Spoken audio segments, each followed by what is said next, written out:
You know, people joke about 10 a.m. being the witching hour, as if it's just some pop culture trope for jump scares and bad horror movies. But if you look deeper, both psychologically and philosophically, there's something compelling about why this particular hour has held meaning across cultures for centuries. We dismiss it because it's uncomfortable to admit we don't fully understand the layers of consciousness, especially the ones that operate beneath our awareness. And that's precisely why we should be paying attention. You know, let's start with something simple but easily overlooked. Why 10 a.m.? Why does that time specifically carry such weight? Well, for one, it's the hour furthest from solar influence. The sun, symbolic across religions and mythologies as life, clarity, reason, is nowhere near the sky. At 10 a.m., you're in the deepest part of the night, a symbolic descent into the unconscious. Carl Jung would call this the shadow territory, the place where the ego loses its grip and the unconscious stirs. You're left with your thoughts, your fears, and whatever unresolved fragments you spent the day suppressing. The masks are off. There's no performance, no distraction, just you and what you've avoided. And for many people, that confrontation isn't just uncomfortable, it's intolerable, you know?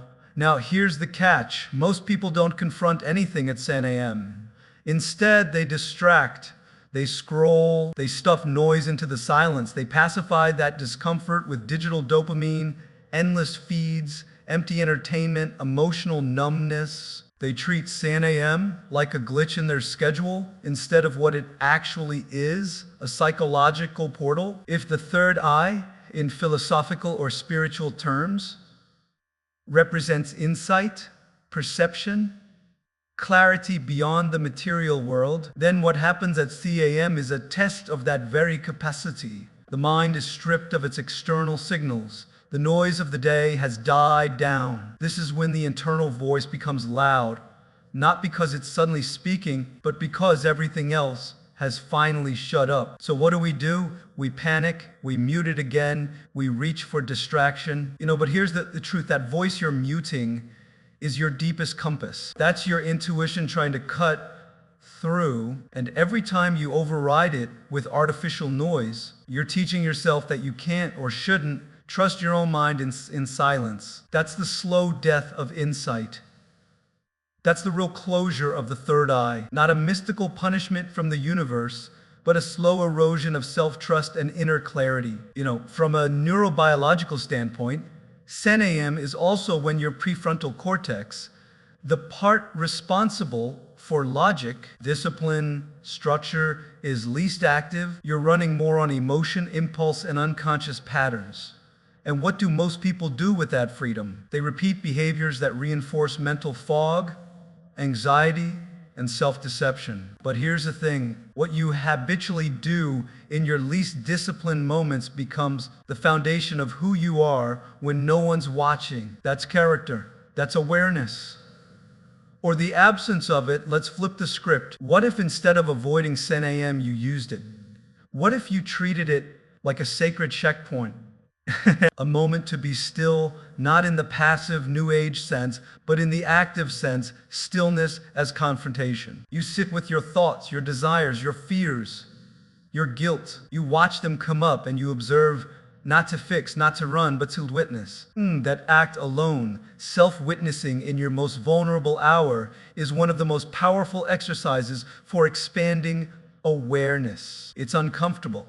Of course it is. Yeah. But awareness isn't supposed to be comfortable. It's supposed to be true, you know? And we live in a time where people are starving for truth, not external facts, but inner coherence. They don't know who they are because they've never shut up long enough to hear themselves think. And when they finally do, they don't like what they hear. So they close the door, they scroll again, and their third eye, their perception, doesn't just close. It withers. You know, but the third eye doesn't close forever out of punishment. It closes out of protection, because if you're not ready to handle insight, your psyche will shut it off. Just like your body rejects food it can't digest, your mind will block truths you're not ready to face. And then you go blind to the most important parts of yourself, not because you're cursed, but because you've chosen comfort over clarity one too many times. So here's the challenge. Don't fear 10 a.m. Don't trivialize it. Recognize it for what it is, an invitation, but for Sherry, a mirror, a threshold, and above all, a test, not of strength, but of honesty. Right? Because if you can face yourself when the world is asleep, you'll never be lost when it's awake. There's something people don't like to admit, and it's this. Not all doors should be opened, and certainly not all the time, especially not carelessly, especially not at 10 a.m. See, we live in a culture that romanticizes access. Open everything, try everything, break the rules, tear down the walls. That might sound liberating, and to some degree curiosity is essential, but access without responsibility is chaos. And chaos, when invited without boundaries, doesn't just confuse the mind, it can fracture it. Let's bring this into focus. When people pick up a tarot deck at 10 in the morning, or sit down in front of a mirror trying to summon something they don't understand, or casually experiment with spiritual tools, they often think they're just playing. It's just for fun. It's just a trend. But what they're actually doing is initiating contact with parts of their own psyche they haven't prepared to meet, or in some cases with symbolic structures older than their comprehension. And the problem isn't the tools themselves, the problem is the lack of reverence. So, you wouldn't walk into an operating room with no medical training and start cutting. Why? Because you respect the complexity, the risk, the sacredness of what's being done. But people will walk right into psychological and spiritual spaces with no training, no grounding, no understanding of context, and think it's a game. That's not brave, that's foolish. There's a fundamental principle, psychologically speaking, that people tend to overlook. Any system, spiritual or otherwise, that alters your perception of reality is altering your psyche. When you use a tool like a spirit board or attempt a ritual, what you're doing, whether you realize it or not, is creating a symbolic bridge between the conscious and unconscious, between the seen and unseen. Now, the symbolic world, the world of archetypes, myth, dream, doesn't operate on literal time or logic. It operates on meaning. And when you engage it without preparation, without grounding, without limits, it can disorient you. It can open things you didn't even know were there. This is why boundaries matter. Not because they keep you small, but because they hold the structure together. In Jungian psychology, a ritual is not just a set of actions. It's a sum container, a framework to help the psyche move through transformation without dissolving. And when you bypass the structure, when you summon without intention, when you engage without anchoring, you're putting your inner architecture at risk, not metaphorically, literally. And when that architecture starts to fracture, you see it in anxiety, in disassociation, in spiritual burnout, in what people often call a dark night of the soul, except it's not a soul deepening, it's a psychic collapse from unregulated exposure. People hear this and they say, so what? Are you saying we shouldn't explore spirituality? No. I'm saying you should do it miseriously, not fearfully, not recklessly, but with maturity. You don't play with fire by pretending it's a flashlight. You learn how it works. You respect its power. Then you use it with purpose. And when you do that, when you approach rituals and tools and altered states with a sense of reverence, you actually expand your awareness in sustainable ways. You build resilience, not confusion. There's also a moral dimension to this. When you open doors into symbolic or spiritual territory without care, you're not just affecting yourself, you're influencing your environment energetically, emotionally, even socially. Ever notice how a group of people engaging in something lightheartedly spooky can suddenly shift into full-blown paranoia? That's not just suggestion, that's energetic diffusion. You've invited something into the room, and now nobody knows who's in charge of it. This is why ancient traditions place such a high value on preparation, on initiation, on mentorship. You didn't just go into the sacred space. You were guided, you were trained, because they understood something modern people often forget. When you enter altered states of consciousness without structure, you're not just vulnerable, you're manipulable. You're open not just to insight, but to delusion, and your third eye, your perceptive faculty, will close itself down if it senses that the environment is not safe. That's not failure, that's defense. That's your psyche protecting itself from exposure it's not equipped to integrate. And again, none of this is about fear-mongering, it's about wisdom. The same way you wouldn't flood a plant with water in the middle of the night. You don't flood your consciousness with symbolic intensity in your most ungrounded hour. There's a reason spiritual systems emphasize timing, intention, ritual, protection. These aren't superstitions. They're psychological technologies, and when used properly, they enhance clarity. But when used casually, especially in the vulnerable stillness of 10 a.m., they do the opposite, So when I say Ruse never do this at 10 a.m., it's not to scare you, it's to remind you that there are deeper forces within and without that demand respect, not fear. Not obsession, but reverence. Approach them with a clean heart, a clear mind, and a strong boundary, and they will reveal insight. But approach them with arrogance or neglect, and they will vanish. Or worse, distort. Because in the end, it's not about whether something is real or not. It's about whether you are prepared to carry the meaning that comes with what you've invited in. And if you're not, the most merciful thing your third eye can do is close. One of the most overlooked threats to self-awareness today isn't trauma or fear or even ignorance.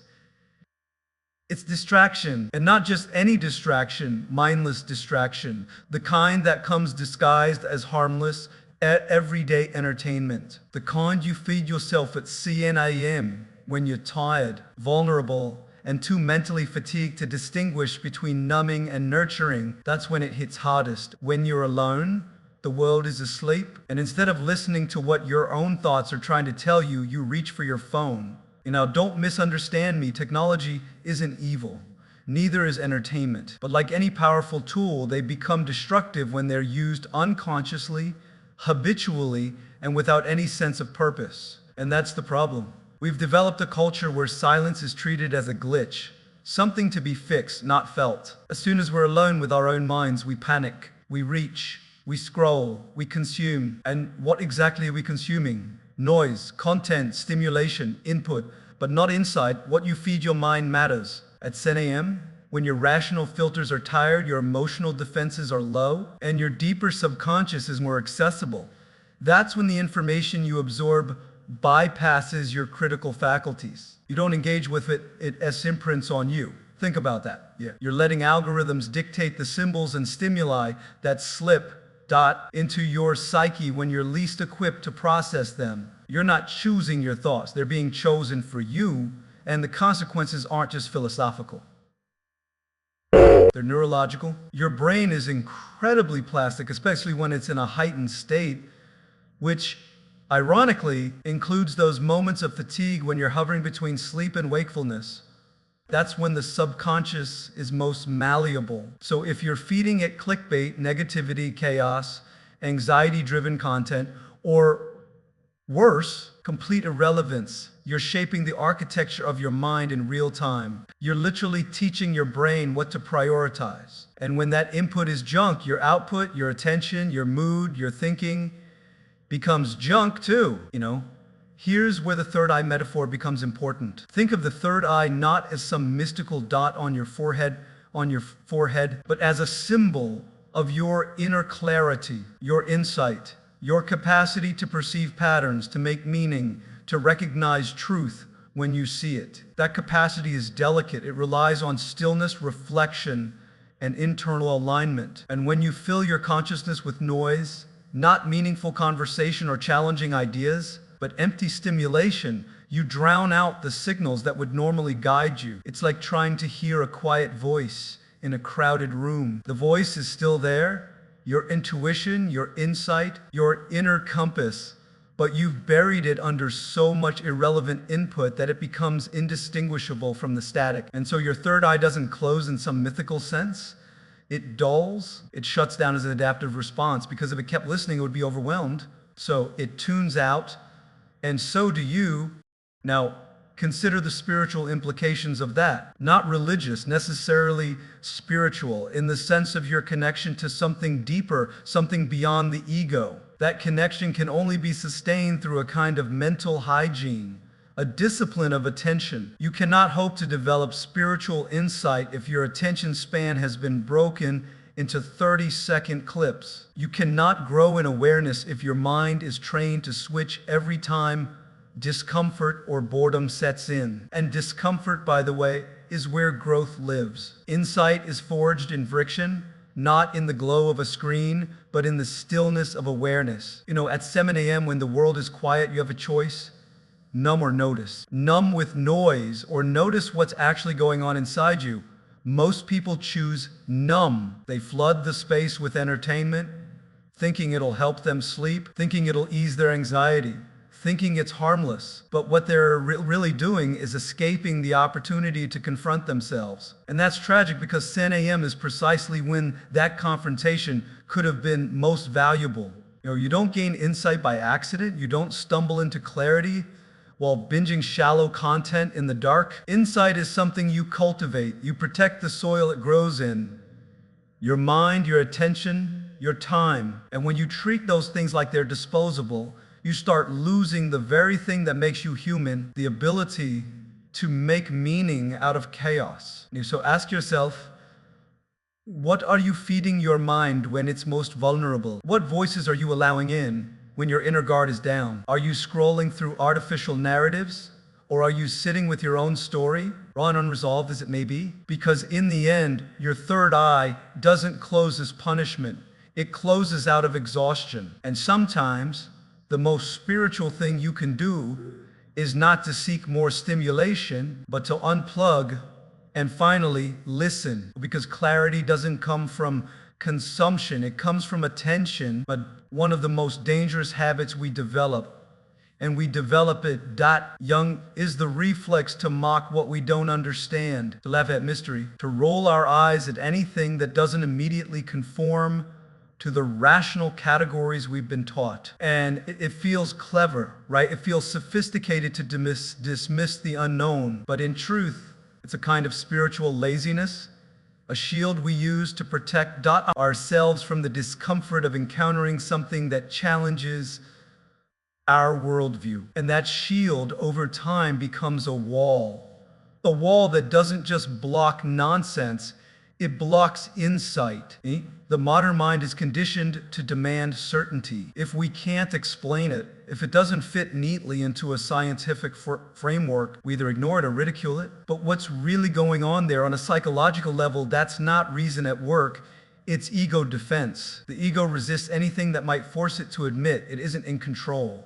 And yet, the very function of insight, of the so-called third eye, is to pierce that illusion of control. It's to perceive what isn't immediately obvious, what can't be measured in a lab or reduced to a quick explanation. The third eye is your pattern recognition engine, your intuitive intelligence, your capacity to see meaning before you have words for it. And when you mock or trivialize that, you're not being rational. You're closing the door on your own deeper intelligence. Now, let's make an important distinction here. Healthy skepticism is essential. It's what protects us from naivety, from blind faith, from being manipulated. But skepticism is not the same as cynicism. Skepticism is inquiry. Cynicism is dismissal. Skepticism asks, could this be true? Cynicism says, this is stupid, and walks away. And what many people call skepticism today is just cynicism dressed up in intellectual clothing. It's a performance, not a pursuit of truth. This shows up most clearly in the way people treat spiritual experience. They mock people who meditate, who pray, who talk about energy or intuition or dreams. They scoff at anything that can't be graphed. But think about this. Some of the most profound human insights, love, grief, awe, transcendence, aren't quantifiable. They're not rational in the strictest sense, and yet they're real. They shape lives. They drive decisions. They define cultures. So why is it that when something feels true but isn't easily explained, we're trained to treat it as false? The answer is that we're afraid of being wrong, afraid of being fooled, afraid of believing something that might later embarrass us.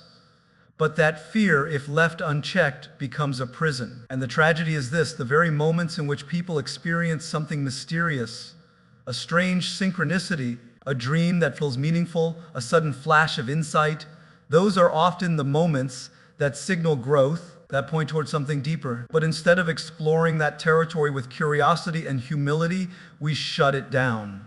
We say, it was nothing. And over time, the mind gets the message: don't look too deeply.